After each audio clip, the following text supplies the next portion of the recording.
We must take a look at this recent Reggae Girlz trip to England, where they played a warm-up game against Sheffield United, part of the ongoing preparation for the upcoming World Cup in Australia, New Zealand. And once again, this was an international assignment for Jamaica, decimated by administrative missteps. From the get-go, many members of the coaching, management, and equipment staff, and even some of the players, did not make the trip.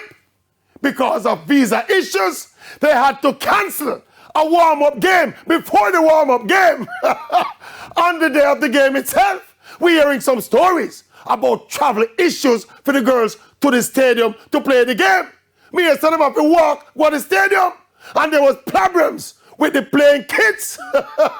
And all of this continued embarrassment is taking place almost a year after the departure of former General Secretary Dalton Wint, who everyone thought was the problem, and the appointment of the new General Secretary, Mr. Dennis Chung, who everyone thought was the solution to the problem.